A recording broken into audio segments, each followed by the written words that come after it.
함께 하나님 말씀 보겠습니다. 시편 8편 2절로 3절입니다. 우리 두 절 말씀을 함께 읽겠습니다. 신명기입니다. 신명기. 죄송합니다. 앞에 있으니까 보세요. 신명기 8장. 제가 오랜만에 성령 집회를 인도해서 좀 그러네요. 시작. 내 하나님 여호와께서 이 40년 동안에 내게 광야의 길을 걷게 하신 것을 기억하라. 이는 너를 낮추시며 너를 시험하사 내 마음이 어떠한지 그 명령을 지키는지 지키지 않는지 알려 하심이라. 너를 낮추시며 너를 줄이게 하시며 또 너도 알지 못하며 내 조사등도 알지 못하던 만나를 내게 먹이신 것은 사람이 떡으로만 사는 것이 아니요 여호와의 입에서 나오는 모든 말씀으로 사는 줄을 내가 알게 하려 하심이니라. 아멘. 감사하게 이번 선교 여행 중에 광야를 보게 되었습니다. 제가 지난 주일에 잠깐 영상을 보여드렸는데 한 번 더 광야 영상 좀 보도록 할게요. 실제 이스라엘 백성들이 거했던 그런 광야입니다. 근데 생각보다 광야가 아늑해 보이더라고요. 그리고 저곳에 이스라엘 백성들이 성막을 세우고 그 위에 구름 기둥, 불 기둥, 또 300만의 이스라엘 백성들이 기거했다고 생각하니까 참 남다른 느낌이 들었습니다. 성경에서 광야에 대한 말씀은 굉장히 빈번하게 나옵니다. 이 광야는 하나님의 백성들이 훈련받는 곳이에요. 그래서 대부분 하나님의 사람들은 다 이 광야의 여정을 통과했습니다. 다윗도 광야에서 사울 왕을 피해서 도망 다니던 긴 시간이 있었고요. 엘리야도 이스라엘 백성들을 회복시키려고 하는 그런 일을 감당하다가 광야로 피신해서 로뎀나무 그늘 아래에서 죽기를 구했던 적도 있었고요. 심지어는 예수님도 사역 초기에 40일간 광야에서 시험을 받으셨다고 하는 말씀이 나와요. 하나님의 사람들에게 이 광야는 필수 코스입니다. 그래서 광야 학교라고 하는 명칭이 있어요. 이 광야는 단순한 장소가 아니라 하나님의 사람들이 반드시 거쳐야 하는 하나님의 훈련 학교다라고 명명합니다. 저도 제 신앙생활의 여정을 돌이켜보면 이 광야를 여러 번 지났던 것 같아요. 성령 받자마자 광야로 돌입을 하면서 굉장히 힘들고 또 상처가 되는 그러한 기간을 한동안 겪었고요. 그 이후에 조금 편안할 만하면 주님께서는 어김없이 또다시 광야로 저를 내모시더라고요. 제가 광야에 들어갈 때마다 불렀던 찬양 가운데 하나가 교만할 만할 때에 겸손을 주시고 또 낭망할 만할 때에 기쁨을 주소서인가. 그러니까 좀 편안할 만하면 주님이 광야로 저를 내모셔서 낮추시더라고요. 그래서 곤비할 만하면 주님이 또 저를 푸른 초장으로 이끄셔서 격려해 주시더라고요. 됐겠다 싶으면 또 광야로 내모셔서 저를 낮추시고 그리고 깨트리시고 하는 시간을 주님이 지속적으로 지금 여기에 오기까지 계속 그렇게 이끄셨어요. 이 광야를 지나면서 많이 울었던 것 같아요. 그리고 낙심하기도 했었고 이 광야의 시간은 쉽지 않습니다. 남들이 보면 뭐 그 정도 어려움이야 라고 할지 모르지만 그 당사자에게는 하나님의 훈련 기간이기 때문에 훈련은 결코 녹록지 않거든요. 이 광야를 지날 때는 이 마음 안에 있는 어떠한 연약한 부분이 다루어지기도 하고 또 드러나기도 하고 또 단련되기도 하기 때문에 여유롭게 지나면 광야가 아니죠. 이 광야를 지날 때면 다 헉헉대면서 이 광야를 지나요. 그래서 저도 이 광야를 지나면서 주님 앞에 힘들다고 탄식했던 고백이 자주 했었습니다. 하나님, 너무 힘들어요. 근데 이 광야를 지날 때는 특징이 쉽게 해결이 되지 않더라고요. 여러분, 보통 초신자분들 보면 기도가 빨리 응답되는 시즌이 있어요. 주로 이제 처음 성령 받았을 때, 주님과의 첫사랑 안에 있었을 때는 생각만 해도 응답되는 일들이 왕왕 있습니다. 항상 그런 건 아니지만 그러한 경험을 하는 분들이 많아요. 그런 경험을 할 때면, 이야, 예수님 믿는 게 이렇게 놀랍구나, 주님이 이렇게 살아계시는구나, 기도하면 능치 못할 일이 없구나, 그러한 확신과 기쁨을 누립니다. 그러나 항상 그렇게만 된다고 하면 좋게요. 근데 항상 그렇지 않는다고 하는 것을 저는 여러분들에게 말씀드리고 싶습니다. 심심한 위로의 말씀을 드리고 싶어요. 이 광야의 시간을 지날 때는요, 기도를 해도 잘 응답이 안 됩니다. 그리고 나의 시간표와 하나님의 시간표가 달라요. 그래서 나는 이 시간이 빨리 끝나기를 바라는데, 이 하나님의 광야 학교는 내가 생각한 것보다 훨씬 길어요. 또 힘들기 때문에 길게 느껴지기도 합니다. 그래서 이 광야의 시간을 지날 때는 너무 힘들고 또 탄식이 나오죠. 그런데 우리가 기억할 것은요, 이 광야는 하나님의 목적이 있는 기간입니다. 무적장 힘든 게 아니에요.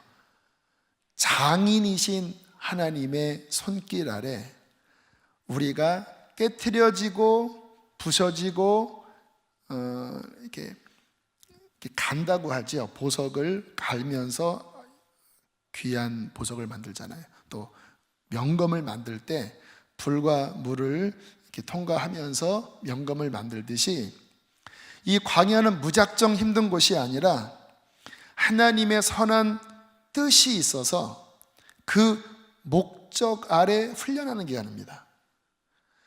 광야가 끝이 아니에요.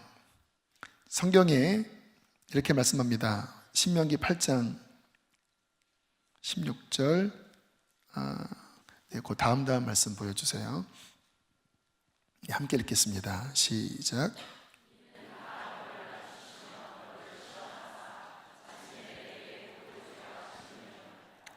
너를 낮추시며 시험하사, 그게 결론이 아니고 마침내 하나님의 뜻하신 그 복을 주려고 광야를 겪게 하시는 거예요.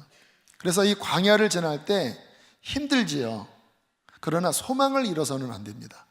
마침내 내게 복을 주려 하심이니라. 야고보서 1장 12절에도 이렇게 말씀을 합니다. 함께 읽겠습니다. 시작.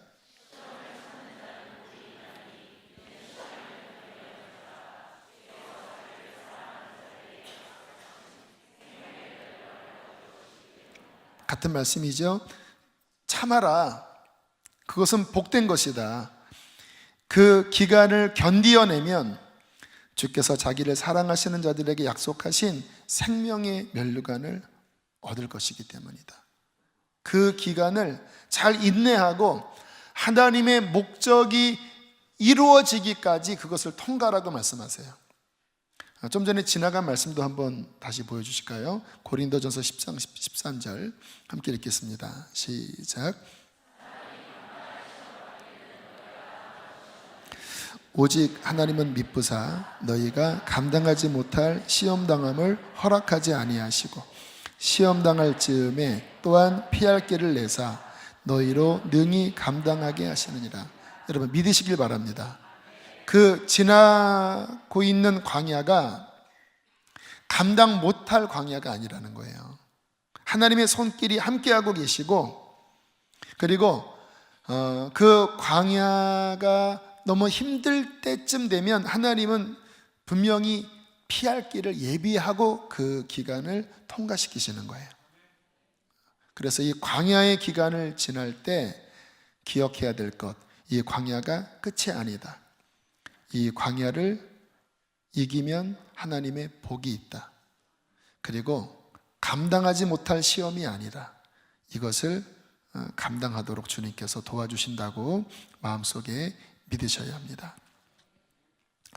이번에 이 광야에 가서 여러 가지 것들을 느꼈는데요. 이 광야가 생각보다 괜찮은 곳이더라고요. 그 목사님이, 선교사님이 이런 이야기를 하시더라고요. 광야와 사막이 다릅니다.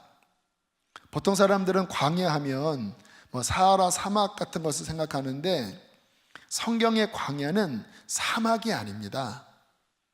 이 광야는 하나님의 손길이 있는, 하나님의 돌보심이 있는 곳입니다. 사막과 다르다고.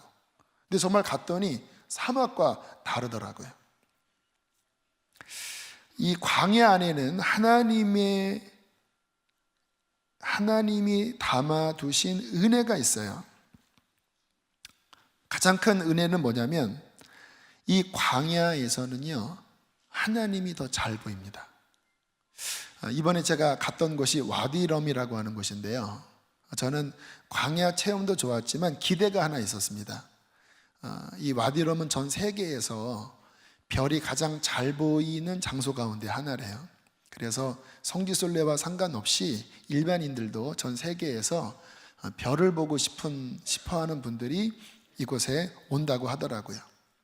그래서 밤중에 저는 별을 보기를 고대했습니다.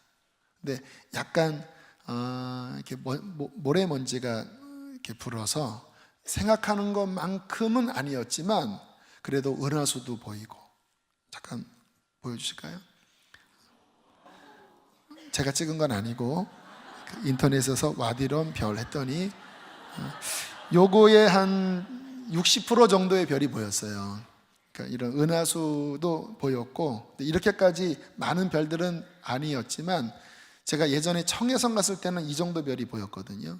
근데 아무래도 평지라서 그런지 이 정도는 아니었지만 그래도 뭐 서울에서는 결코 볼 수 없는 그런 많은 별들을 볼 수가 있었어요. 여러분, 왜 이런 곳에서 별이 더 잘 보일까요? 세상 빛이 사라지고 캄캄하니까, 그리고 공해가 덜하니까 별이 더 선명하게 보이는 거죠. 여러분, 이 광야에 왜 하나님이 더 잘 보이냐면요, 하나님을 방해하는 것들이 광야에는 별로 없어요. 그냥 사막에 돌산이잖아요. 하나님은 원래 우리와 함께하고 계셨습니다. 그런데 우리의 시야를 흐리게 하는 것들이 너무나 많기 때문에 하나님이 일반 삶에서는 잘 안 보여요. 그런데 광야에 들어갈 때 별, 원래 있었던 별인데 광야에서 더 잘 보이듯이 광야 안에 들어갈 때 하나님의 임재가 더 분명하게 느껴질 수 있는 것입니다. 이 광야의 그 어원을 보면요, 잠깐 좀 볼까요? 미드바르라고 하는 것이 광야인데, 이 미드바르의 다바르라고 하는 형으로 보면 이게 말하다, 선포하다, 명령하다. 그러니까 미드바르의 동사형으로 하면 다바르인데 그 의미는 말하다, 선포하다, 명령하다, 약속하다래요. 이게 명사형이 되면 미드바르가 되거든요. 그러면 이게 광야로 의미가 바뀌어요. 그래서 이 광야라고 하는 말의 어원은 말하다, 선포하다, 명령하다, 약속하다예요. 그래서 언제나 하나님의 백성들이 하나님의 음성을 깊이 듣기 위하여는 하나님이 광야로 내모셨어요. 모세가 이 광야 호렙산에서 주님을 배웠고, 이스라엘 백성들이 이 광야 가운데 나와서 십계명을 받았고요, 이 광야에서 모세가 율법을 선포했잖아요. 광야는 다바르, 말하다, 선포하다, 명령하다, 약속하다. 하나님께서 말씀하시는 곳, 하나님의 음성이 들리는 곳. 여러분, 우리의 신앙생활에, 여러분, 우리의 정말 본질은 우리의 영이잖아요. 영이 건강해야 그 사람이 건강한 거고요, 영이 똑바로 서야 그 사람은 똑바로 선 거예요. 영이 병들어 있으면 하나님 보시기에 그 사람은 병든 사람이고, 영이 무너져 있으면 이 세상에서 아무리 잘 살아도 그 인생은 무너진 인생이거든요. 근데 우리의 영이 어떻게 설 수 있을까요? 우리의 영이 어떻게 건강해질 수 있을까요? 하나님의 말씀이 우리의 영혼에 들리면 우리는 일어섭니다. 하나님의 말씀이 우리에게 비춰지면 우리는 똑바로 갈 수 있는 거예요. 그래서 이 땅에서 가장 중요한 것은 하나님의 말씀이 우리 안에 들리는 것이에요. 신명기 8장 3절 오늘 본문 말씀인데요, 이렇게 말씀합니다. 함께 읽겠습니다. 시작. 줄이게 하시며 또 너도 알지 못하며 내 조상들도 알지 못 만나를 내게 먹이신 것은 사람이 떡으로만 사는 것이 아니요 여호와의 입에서 나오는 모든 말씀으로 사는 줄을 내가 알게 하려 하심이니라. 이 광야에서 하나님께서 육의 만나도 주셨지만 영적인 하나님의 만나, 말씀을 주셔서 그의 백성이 이 광야에서 다바르, 하나님의 말씀을 듣고 그 말씀으로 사는 훈련을 40년간 시키셨다라는 거예요. 이게 바로 광야의 가장 큰 복입니다. 하나님이 선명하게 보이는데 어떻게 보입니까? 그의 말씀이 선명해져요. 광야 가운데로 들어갈수록 하나님의 말씀이 더 선명하게 들립니다. 그 말씀이 우리 안에 채워질 때 우리는 비로소 바로 서서 이 길을 걸어갈 수 있는 것입니다. 또 이 광야의 복은요, 하나님의 보살핌이 있어요. 제가 이번에 이 광야에 가서 느낀 것은요, 생각보다 아늑한 느낌이었습니다. 이 상상 속에서 하나님의 큰 팔로 이렇게 광야에서 그의 백성들을 이렇게 안아주시는 장면이 생각이 나더라고요. 그렇잖아요. 아침마다 만나가 그냥 떨어졌겠습니까? 하나님의 능력의 팔에서 만나가 떨어지지 않았겠습니까? 마치 어머니가 자식을 위해서 그 음식을 주듯이 매일 만나가 떨어지고, 또 배고프다고 하면 메추라기도 떨어지고. 그 선교사님이 그러시더라고요. 이 광야가 참 신기한 게 여기서 기도하면 외롭지가 않대요. 그러면서 굉장히 광활한 그 흙이었는데, 모래 같은 곳이었는데 저 수키로 떨어진 곳에 이렇게 여러분이 보신 돌산들이 있었거든요. 근데 주여 하고 외치니까 이 울리는 화울링이 금방 주여 하고 오더라고요. 그래서 선교사님이 하시는 말씀이 이곳에서 기도하면 외롭지가 않대요. 이 소리가 울려서 주여 주여 주여 주여, 아버지 아버지 아버지 아버지, 금방 응답이 내려온다라는 거예요. 가고 싶죠? 아무나 가는 게 아닙니다. 저도 하나님의 은혜로 보게 되었습니다. 상상이 되는 거예요. 300만이나 되는 그의 백성들을 이 광야로 이끄셔서, 비록 말을 듣지 않고 하나님 속도 썩이고 주님께 징계도 받았지만, 그러나 하나님께서 40년 동안 그들을 포기하지 않으시고 이 광야에서 끝내는 다 훈련시키시고, 그리고 가나안에 이끄셨던 그 하나님의 마음이 느껴지는데, 가슴이 뭉클하더라고요. 신명기 1장 31절에 이렇게, 이제 이 신명기는 광야 다 지난 다음에 모세가 선포했던 말씀이잖아요. 함께 읽어보실까요? 시작. 사람이 자기의 아들을 안는 것 같이 너희의 하나님 여호와께서 너희가 걸어온 길에서 너희를 안으사 이곳까지 이르게 하셨느니라. 아멘. 하나님의 팔이 이 광야에서 실은 함께하고 있는 거예요. 이게 믿음의 눈으로 바라봐야 되는 겁니다. 이게 뭐야 도대체, 내가 안전하게 거했던 그 애굽에서 나와서 지금 아무것도 없는 이 광야에서 나는 끝난 건가? 보통 광야로 들어가면 사람들이 그러한 낙심에 빠지거든요. 근데 주님께서 말씀하시잖아요. 광야에서 너희가 경험하지 않았느냐? 사람이 자기의 아들을 안고 자기의 어린 자식을 안고 걸어가는 그 모습처럼 너희의 하나님 여호와께서 너희가 걸어온 이 광야길에서 너희를 안으사, 그의 강한 팔로 안으사 너희를 이곳까지 이르게 하셨느니라. 여러분, 이 광야의 놀라운 복은요, 하나님께서 날마다 그의 은혜를 내려주시는 것입니다. 신명기 8장 4절에 이렇게 말씀해요. 이것도 참 신기한 말씀인데요, 함께 읽어보실까요? 시작.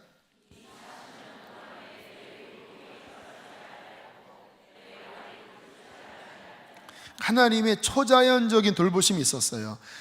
그 당시에 직조 기술이 별로 좋지 않았잖아요. 그냥 자연 소재를 이렇게 짜서 옷을 만들지 않았겠습니까? 근데 40년 동안 옷이 낡질 않는 거예요. 하나님의 초자연적인 손길이 이 광야 기간 내내 있었습니다. 만나만 떨어진 게 아니라 그들의 신체와 의복 안에도 역사했고, 내 발이 부르트지 아니하였다. 그 걸어가는 길에 선교사님이 그러시더라고요. 이 모래를 한번 만져보라고. 얼마나 부드러운지, 정말 설탕보다 더 고운 그러한 모래를 하나님이 이곳에 깔아두셔서 이곳에서 몇십 년 동안 놀게 하셨다고. 이곳이 바로 이스라엘 백성들의 놀이터였다고 그렇게 쭉 설명하는데, 물론 또 다른 데로 가면 거칠은 곳도 있었어요. 그러나 대부분 기거했던 그 미디안 광야 쪽은 천혜의 하나님의 보호하시는 그러한 아름다운 곳이더라고요. 주님의 이러한 돌보심이 있는 곳. 여러분, 이 광야의 맛이 있는 거 아십니까? 아무것도 없는 것 같지만, 위험한 것 같지만, 오히려 더 하나님의 돌보심이 더 분명하게, 더 많이 부어지는 이 광야, 이 광야에서 누리는 맛이 있어요. 맛. 이렇게 편안할 때는 그 광야의 맛을 못 보는데, 이 광야에 들어가면 분명히 환경은 척박하지만 영적으로 보면 그곳에서만 들리는 음성이 있고, 그곳에서 주님과 나 사이에 경험하는 그 은밀한 기쁨, 우리가 오늘 처음 찬양할 때 그 주님을 사랑하는 기쁨을 빼앗기지 않게 해주십시오. 또 두 번째 찬양이 무엇입니까? 내가 주의 장막을 사모합니다. 나의 평생에 단 한 가지 소원. 그런 그 주님과의 어떤 더 깊은 사랑에 대한 갈망의 찬양을 부르잖아요. 근데 그러한 그 맛이 있거든요. 주님을 향한 어떤 애틋한 마음, 주님 하면 눈물밖에 나오지 않는데, 애통할 때 주님이 나를 위로하시는 그 위로, 마음이 가난한데 그 가난한 마음에 임하는 천국, 할렐루야. 그 속에서 내 속사람이 새롭게 되는 복. 사도 바울이 뭐라고 고백합니까? 겉사람은 후패하나 내 속사람은 날로 더 새롭다. 이 광야에서 누리는 하나님의 복이 있어요. 여러분, 시편 23편에 보면 여호와는 나의 목자시니 내게 부족함이 없으리로다. 그가 나를 푸른 풀밭에 누이시며 쉴만한 물가로 인도하시는도다. 우리는 여기까지만 생각하잖아요. 근데 성경에 뭐라고 나옵니까? 내가 사망의 음침한 골짜기를 지날지라도, 주님께서 푸른 풀밭 쉴만한 물가로만 인도하시는 게 아니라 사망의 음침한 골짜기로도 지나게 하신대요. 제가 예전에 이 시편 23편 말씀 묵상할 때 어떤 목사님의 해석을 들었습니다. 그런 해석을 하시더라고요. 이스라엘 목자들이 양들을 광야로 이끌 때 보통은 안전한 들판에서 풀을 먹이지만 가끔 양들이 잘 가지 않는 골짜기에 가서 풀을 뜯긴대요. 왜냐하면 그 골짜기의 양질에 고영양분 또 면역력을 강하게 하는 그러한 좋은 꼴이 그곳에 있다라는 거예요. 그래서 일부러 목자가 그 위험한 곳까지 그 양을 데리고 가서 그곳에서 그것을 먹게 하고 다시 데려 나온다라는 거예요. 다윗이 그러한 고백을 했다라는 거예요. 내가 사망의 음침한 골짜기를 지날지라도. 왜요? 주님께서 그곳에서, 그 광야에서 하나님께서 주시는 만나가 있기 때문에, 그곳에서 주시는 고영양분의 고단백질의 하나님의 말씀이 있기 때문에. 그래서 저도 광야를 지나면서 뭐 심한 광야는 아니었지만 어쨌든 이 광야 속에서 이 맛을 누렸었거든요. 그래서 가끔 이 광야에 대한 그리움이 제 안에 일어나요. 물론 저도 인간인지라 정말 이 광야에 너 갈래 그러면은 잠깐만요 이런 마음이지만, 그러나 영적으로 생각해 보면 그 광야에서 누렸던 그 하나님과의 친밀함, 그 은혜를 사모하는 마음이 들 때면 광야가 싫지만은 않아요. 7년 전에 개척 나올 때 그때 제 마음의 갈망이 그것이었습니다. 제가 예전에 2001년, 2002년 개척교회 그 광야 시절에 하나님과의 그 진한 만남에 대한 그리움이 있었거든요. 그래서 개척 나올 때 저는 그것을 실은 바랬어요. 하나님, 제가 개척하러 가는데 저의 소원은 다른 것이 아니라 제가 2001년, 2002년 그 개척교회 광야 시절에 그때 하나님 안에 누렸던 그 기쁨을 주님 저에게 다시 주신다면 저는 그것으로 만족합니다. 그러한 마음으로 실은 개척에 나왔어요. 근데 나왔더니 가나안이더라고요. 하나님께서 교회에 부흥을 주셔서. 어쨌든 이 광야에 보면 참 신비한 곳 갔는데 이렇게 이제 그 옆에 떨어진 바위를 데려가셨어요, 선교사님이. 한번 다음 장면 볼륨을 좀 올려주세요. 자. 내가 이를 때면 그 바위에 숨기시고 주 손으로 덮으시네. 네 분이 불렀더니 외국인이 가수냐고 그러더라고요. 그래서 아니라고. 근데 이게 이제 잘 울리니까 또 다른 목사님들이 목소리가 다 좋더라고요. 되게 더웠는데요, 요 바위 틈으로 들어가니까 에어컨 바람이 나오더라고요. 시원한 바람이 그 사이로 막 샥 불더라고요. 목사님이 참 기가 막힌 곳입니다. 더운 것 같아도 조금만 이동하면 이런 찬바람이 나오고, 그리고 여기 곳곳에 물이 터집니다. 광야는 사막이 아닙니다. 하나님이 숨겨두신 하나님의 안식처, 하나님의 이러한 은총이 있는 곳이라고 그렇게 이야기를 하시더라고요. 여러분, 하나님께서 우리를 왜 광야로 이끄십니까? 우리를 사랑하시기 때문에 그래요. 신명기 8장 5절에 이렇게 말씀합니다. 함께 읽겠습니다. 시작.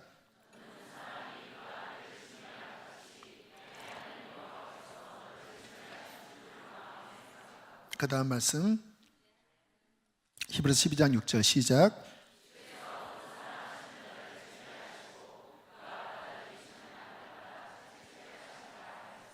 자, 징계도 맞지만 훈련이라고 대입해도 틀린 의미는 아니에요. 아버지가 사랑하는 자녀를 훈련하듯이 하나님 아버지가 우리에게 광야를 허락하시는 이유는 사랑 때문이다라고 말씀하십니다. 사랑하시는 아들마다 채찍질하시고 단련하시잖아요. 여기 부모님들 자녀 키울 때 늘 원하는 거 다 주지 않잖아요. 훈련의 어떤 시즌에는 호되게 하잖아요. 왜요? 그렇게 해야 아이가 똑바로 자라기 때문에.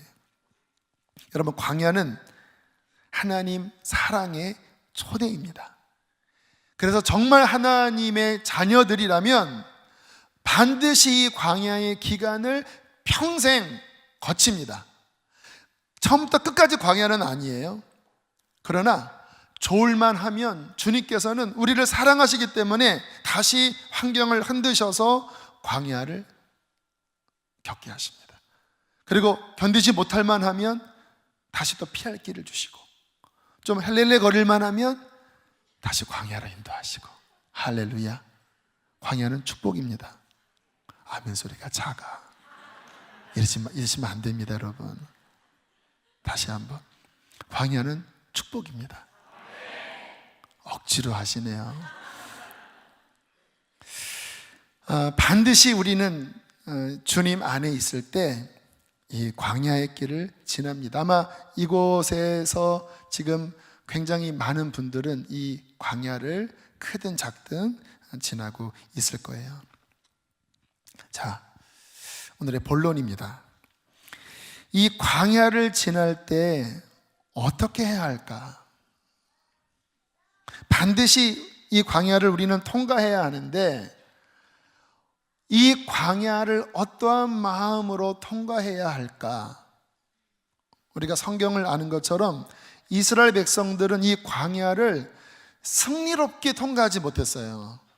그래서 이 광야의 기간이 더 길어질 수밖에 없었습니다. 원래 하나님이 정한 그 기간보다 훨씬 길어졌어요. 왜요? 이 광야를 바른 태도로 통과하지 못했기 때문에. 이번 제가 요르단 갈 때 그 전반부 5분의 4는 PT 집회 형태로 갔었고요. 이 광야는 이제 다른 선교사님 통해서 제가 가게 된 건데, 참 하나님의 어떠한 섭리 속에 저도 그 화수목 3일의 시간을 낼 수가 있었고요. 근데 같은 기간에 미국 샌디에고에 있는 한 한인교회 목사님도 저와 비슷한 어떠한 케이스로 이 선교사님과 같은 일정 안에 이제 만나는 그러한 그 하나님의 섭리가 있었어요. 참 귀한 목사님이시더라고요. 너무 신실한 분이었습니다. 근데 이제 괴로우면 차를 타고, 그 샌디에고가 미국에서 좋은 휴양지라고 하더라고요. 막 고속도로 하이웨이를 막 차로 밟으면서 그때 불렀던 찬양이 광야를 지나며라는 찬양을 이렇게 많이 불렀다고 저한테 이야기를 하시더라고요. 그러면서 그때 불렀던 그 광야를 이렇게 보게 되었다고, 하나님이 또 그 목사님도 위로해 주시는 그런 섭리도 있었던 것 같아요. 이 광야를 지날 때 우리가 어떠한 마음으로 지나야 하는가? 근데 이 가사 안에 그 어떻게 광야를 지날지에 대한 어떤 마음들이 잘 담겨져 있어요. 가사를 한번 좀 띄워보실까요? 왜 나를 깊은 어둠 속에 홀로 두시는지, 어두운 밤은 왜 그리 길었는지, 나를 고독하게, 나를 낮아지게, 세상 어디도 기댈 곳이 없게 하셨네. 광야에 서 있네.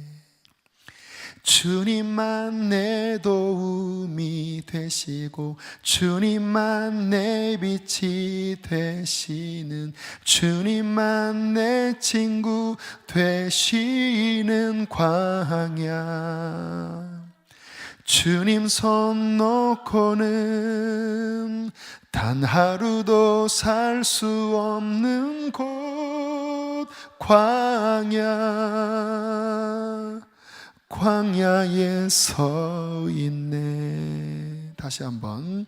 왜 나를 깊은 어둠 속에 홀로 두시는지, 어두운 밤은 왜 그리 길었는지, 나를 고독하게, 나를 낮아지게, 세상 어디도 기댈 곳이 없게 하셨네.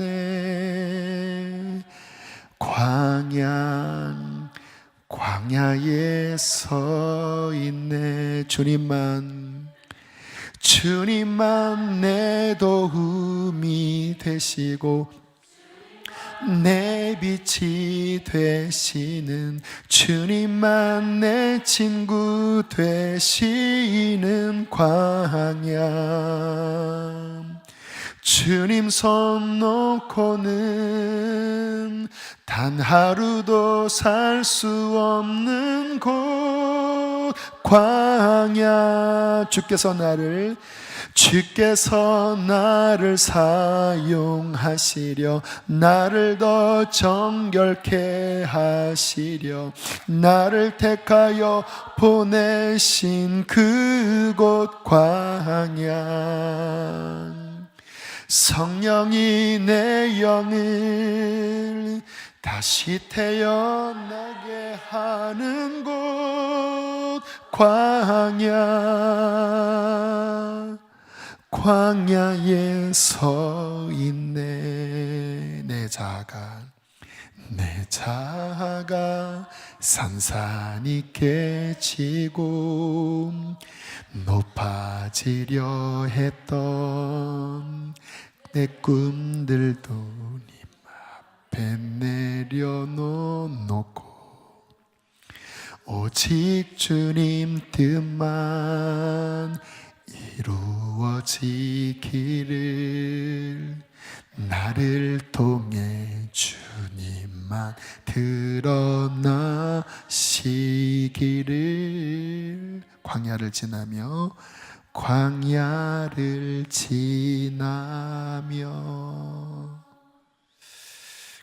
이 가사 안에 광야를 왜 허락하셨는지, 또 광야를 어떻게 지나야 하는지에 대한 의미가 담겨져 있어요. 참 영감 있는 가사 같아요.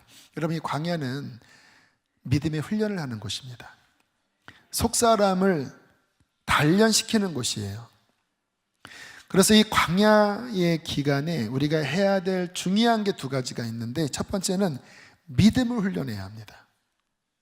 주님께서 이스라엘 백성들을 이 광야로 이끄시면서 하나님이 바라셨던 것이 뭐냐면, 하나님을 신뢰하는 마음을 붙잡는 것을 원하셨어요. 왜냐하면 이 믿음이 있어야 가나안을 정복할 수 있거든요.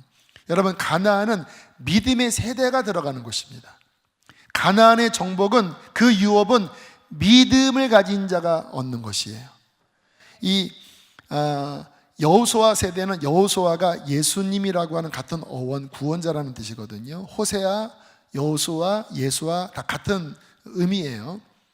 그래서 그 여호수아는 예수 세대, 신약적인 것을 보여줘요.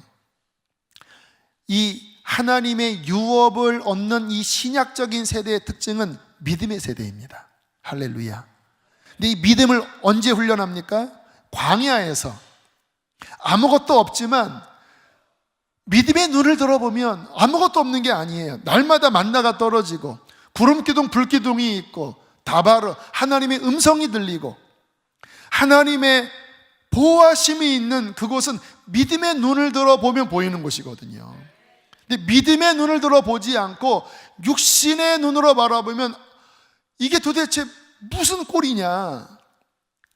잘 지냈던 애굽에서 나와서 지금 이 아무것도 없는 척박한 곳에서 도대체 이게 뭐냐.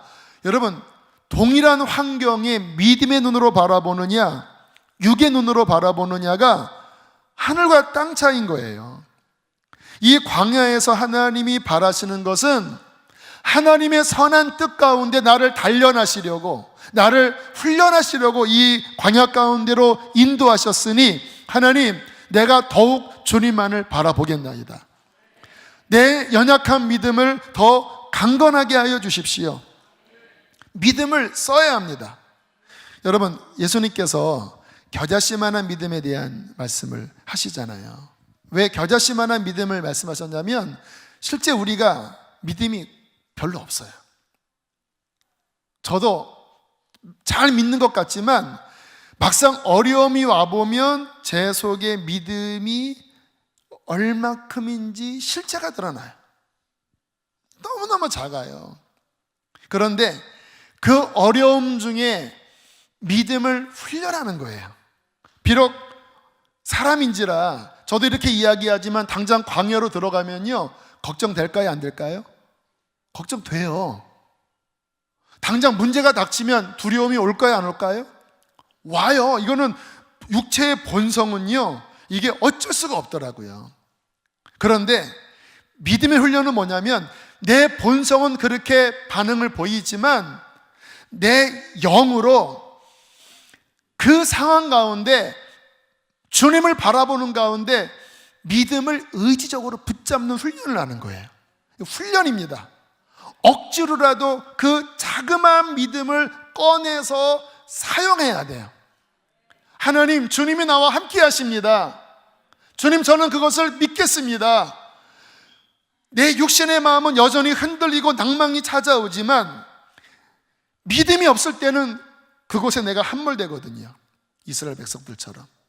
그러나 내가 믿음으로 훈련할 때 하나님, 주님이 나와 함께 하십니다. 믿음으로 발걸음을 내딛겠습니다 하고 발걸음을 내디딜 때마다 주님이 함께 하시면서 그 믿음을 견고하게 훈련하시는 거예요.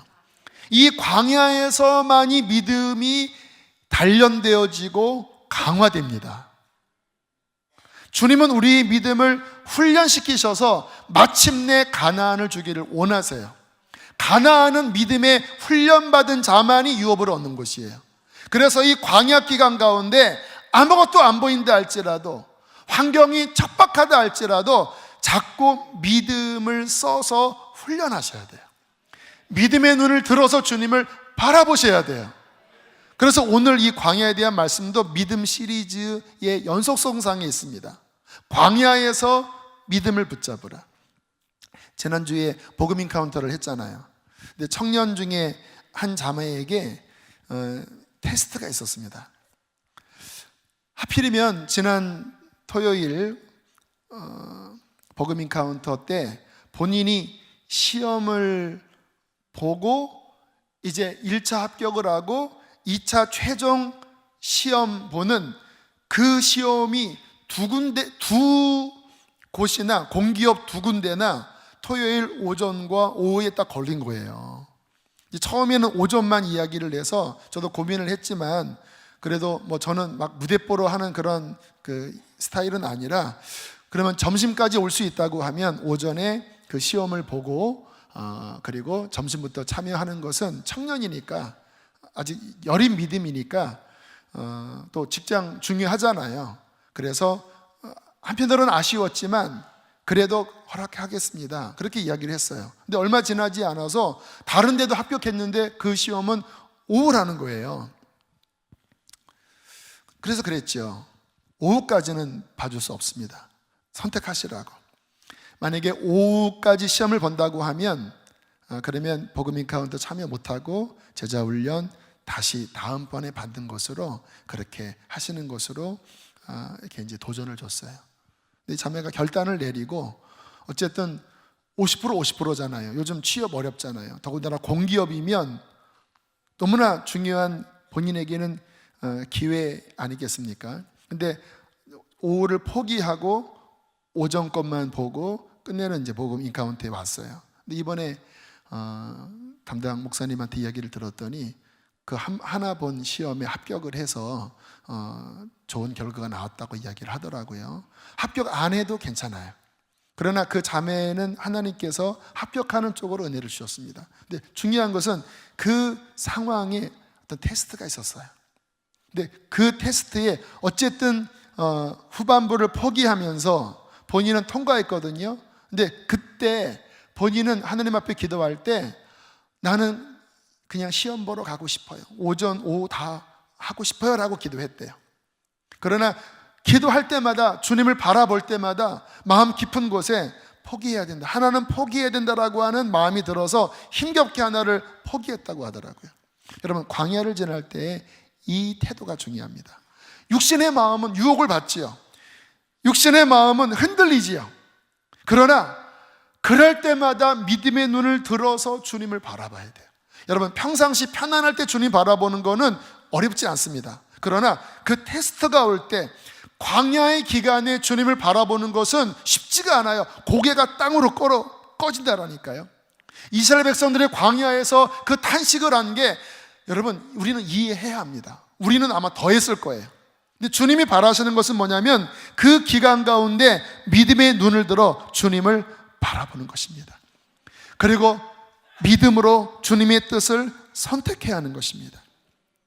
그렇게 믿음으로 순종하며 나아갈 때, 어느 때는 붙기도 하고 어느 때는 그렇게 결단을 했는데 떨어질 수 있죠. 꼭 합격하는 것만은 아니에요. 그러나 그럼에도 불구하고 믿어야 됩니다. 하나님은 그래도 내 주인이십니다. 이 그래도의 믿음이 중요해요.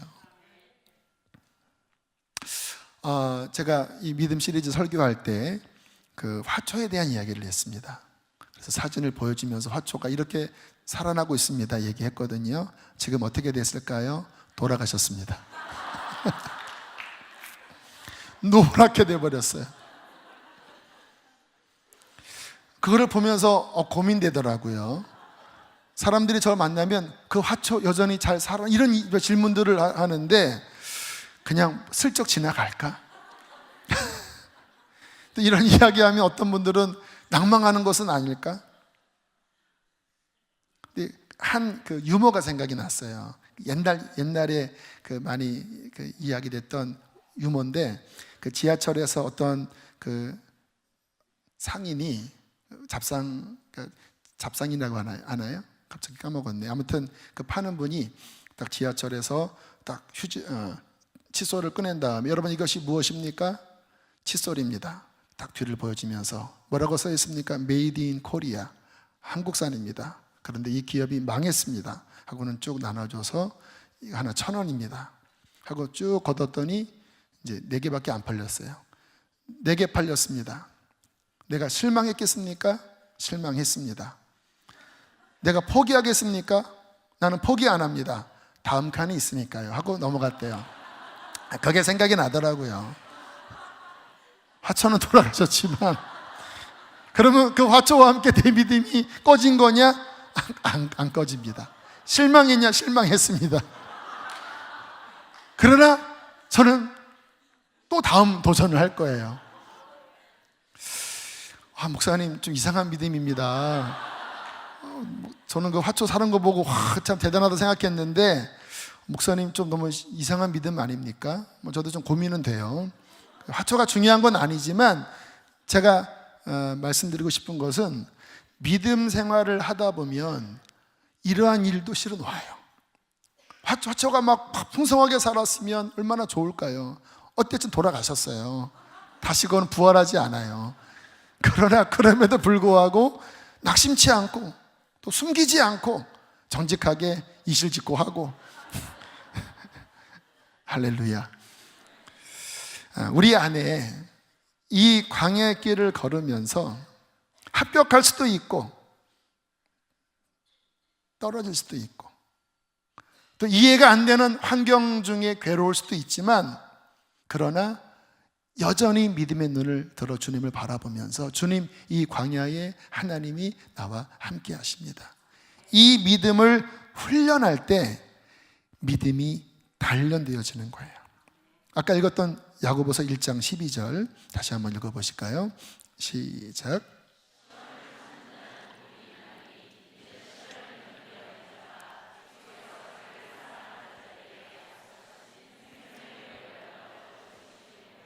아멘. 견디어낸 자가, 통과해낸 자가, 믿음을 붙잡은 자가 주님이 약속하신 그 상급을 얻는다고 약속하십니다. 이 약속을 붙잡고 우리는 믿음으로 이 길을 걸어가야 할 것입니다.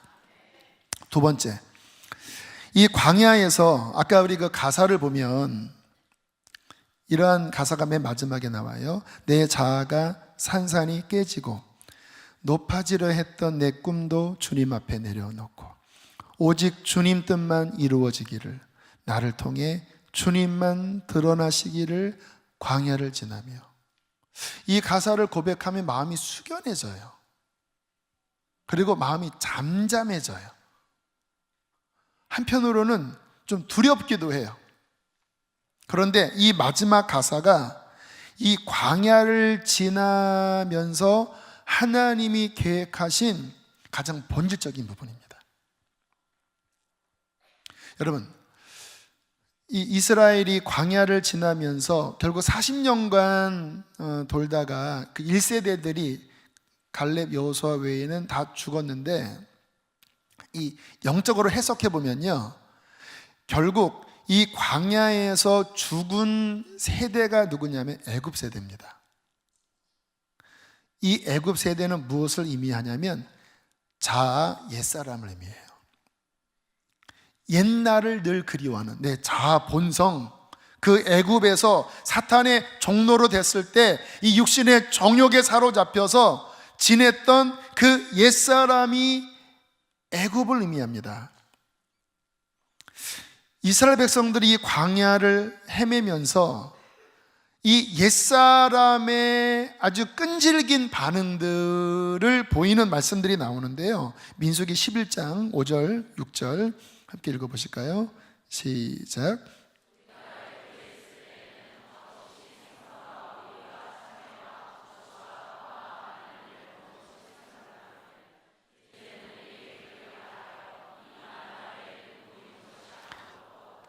민수기 14장 4절 시작.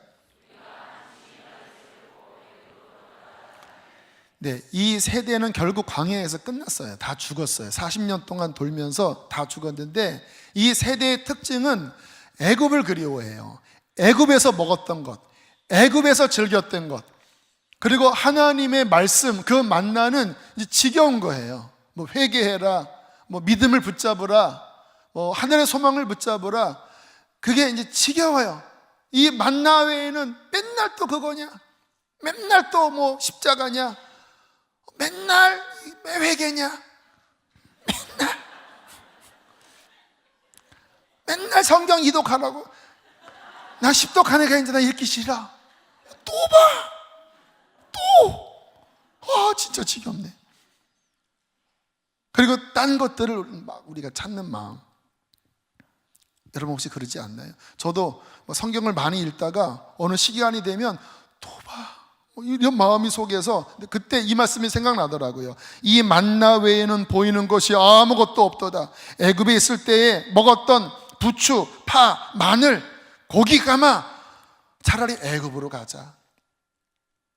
주님께서 이 광야를 지나면서 결국 이 애굽에 묶여있는 옛것을 이 광야를 지나면서 깨트리시고 믿음의 세대, 새 사람의 세대, 성령의 세대, 예수의 세대가 가나안에 들어가게 하시는 거예요. 마침내 이 복은 곧 가나안인데, 이것은 그냥 풍요로운 것을 의미하는 것이 아니라 하늘나라를 유업으로 얻는, 정말 믿음으로 하나님의 약속을 취하는 그 영적인 축복을 누리는 예수 세대를 의미하는 것이에요. 이 광야를 지나면서 정말 복은 뭐냐면 내 자아가 깨지는 것입니다. 여러분, 뭐가 복이에요? 막 성령 받고 위로받는 게 복일까요? 그것도 실은 복이에요. 그러나 진짜 은혜는요, 성령 받고 깨지는 것입니다. 십자가를 만날 때 그 십자가는 무슨 일을 하는지 아세요? 예수님이 말씀하셨죠. 이 위에 떨어지는 자는 박살날 것이고 이 반석이 그 위에 덮치면 가루를 만든다고 그랬잖아요. 십자가는요, 우리를 깨트립니다. 우리의 옛사람을 부숩니다. 진짜 은혜는요, 부서지는 은혜예요. 근데 우리들은 이 영적으로 이러한 지식이 약하기 때문에 우리의 어떤 것을 깨트리려고 하는 광야가 올 때마다 두려워하기도 하고 위축되기도 하고, 또는 이렇게 막 오늘 읽었던 이스라엘 백성들처럼 막 이렇게 반항합니다. 막 거역해요. 왜요? 죽는 걸 누가 좋아하겠습니까? 깨트리는 것을 누가 좋아하겠습니까? 그러나 진짜 신앙은 뭐냐면 옛것은 부서져야 합니다. 옛것은 깨어져야 돼요. 그래야 새 사람이 일어나는 거예요. 그래야 참다운 믿음의 거룩한 것이 일어나는 거예요. 섞여 있으면요, 결국은 그 섞여 있는 옛것으로 인하여 새 것도 망가져요. 그래서 주님께서 원하시는 건 뭐냐면 옛것이 다 부셔지고 정말 믿음의 사람으로 온전하게 서서 하나님이 너에게 주는 그 마침내 주는 그 가나안의 복을 풍성하게 누리고 저 열방 땅끝까지 얻는 하나님의 일꾼이 되라고 주님께서 말씀하시는 겁니다. 저는요, 우리 교회에 오는 분들이 우리 교회에서 편안하게 신앙생활을 하려고 오시는 분들이 별로 없잖아요. 물론 하나님께서 영적인 은혜들을 주십니다. 예배에 회복을 주세요. 그런데 이 말씀을 이번 주일에 임원들에게 실은 드리고 싶은 말씀이에요. 근데 성령께서 말하도록 제 마음을 감동하시니까 이곳에 계신 모든 분들에게도 말씀을 드려요. 여러분, 우리 교회에서 진짜 은혜 받는 것은 뭐냐면요, 우리가 부서지는 은혜입니다. 그래서 뭔가 힘든 일이 우리의 삶에 오고 뭔가 시험 드는 일이 올 때 제대로구나. 주님, 이 과정 속에 혹시나 내 안에 부서져야 될 것들이 주님 드러나게 하여 주시고 깨어지게 해 주십시오. 그것을 사모함으로 구하셔야 합니다. 저도 주님 앞에 같이 구하자고요. 하나님, 목사도 부서지고 하나님, 성도들도 부서지고 십자가를 통과하면서 광야를 통과하면서 오직 주님만 남게 하여 주십시오. 믿음만 남게 하여 주십시오. 십자가를 통하여 이 반석을 통하여 내가 가루가 되게 하여 주시고 하나님께서 이 마지막 때 주시는 그 부흥, 이 복음이 땅끝까지 전파돼요. 여러분, 하나님께서 이 마지막 때 부흥을 주셔서 그 성령의 능력으로 땅끝까지 복음을 전하도록 하나님께서 늦은 비를 주실 거예요. 그래서 내일 우리 선교학교 때 제가 드릴 메시지 가운데 하나예요. 우리 교회가 해야 되는 중요한 선교는 무엇이냐? 물론 기존에 많은 선교 사역들이 있었습니다. 그러나 제가 꿈꾸는 것은 뭐냐면요, 부흥입니다. 초대교회처럼 성령이 임하여 예루살렘부터 땅끝까지 그 성령의 권능으로 예수의 증인되는 것. 주님께서 이것을 약속하셨기 때문에 우리가 꿈꾸는 선교는 이 하나님의 기준에서 떨어진 그런 선교는 우리가 기준을 두면 안 돼요. 하나님, 사도 바울의 역사처럼, 하나님 초대교회 역사처럼 그 권능으로 복음을 땅끝까지 전하게 해주십시오. 오늘도 보세요. 99%가 이슬람이라잖아요. 어떻게 저기에 복음을 전합니까? 성령이 임하시면 돼요.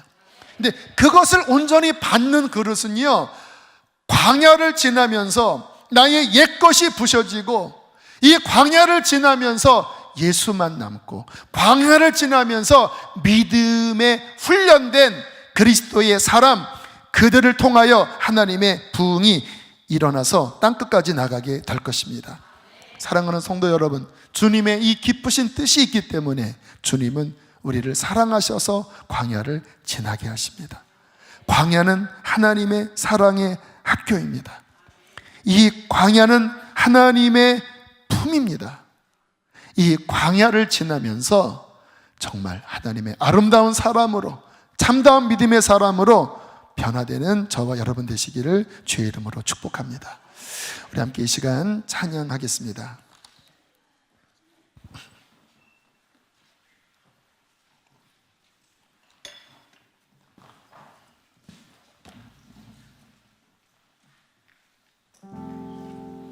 불을 꺼주세요.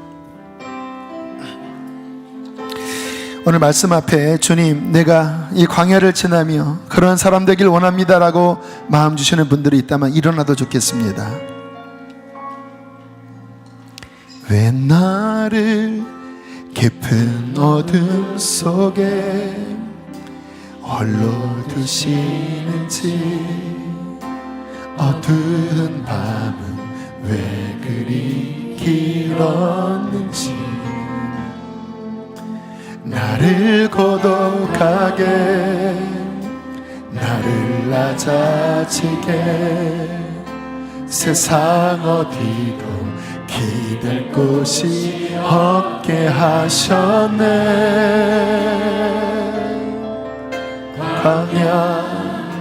광야에 서 있네.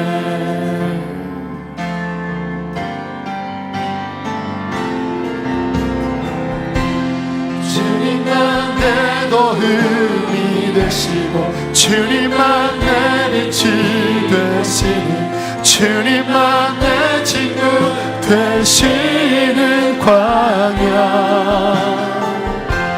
주님 손 놓고는 단 하루도 살 수 없는 광야. 광야에 서 있네.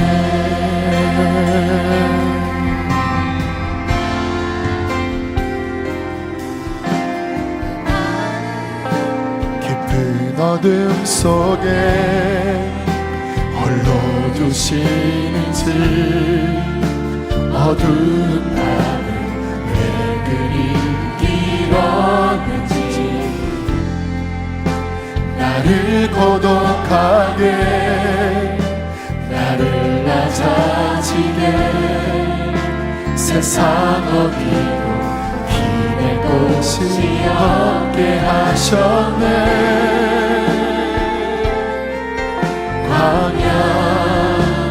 광야에 서 있네.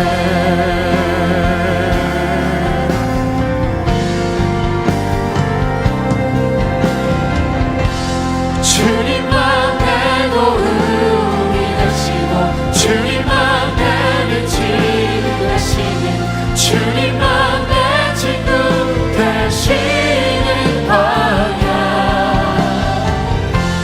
주님 손 놓고는 단 하루도 살 수 없는 광야. 주께서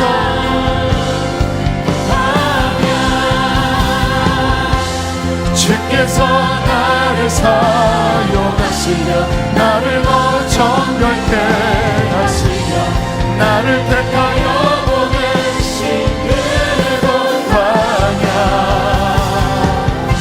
성령이 내 영을 다시 태어나게 하는 곳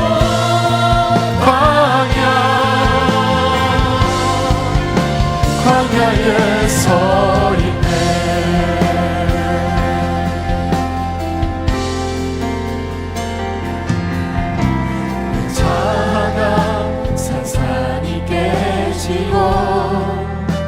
높아지려 했던 내 꿈들도 주님 앞에 내려놓고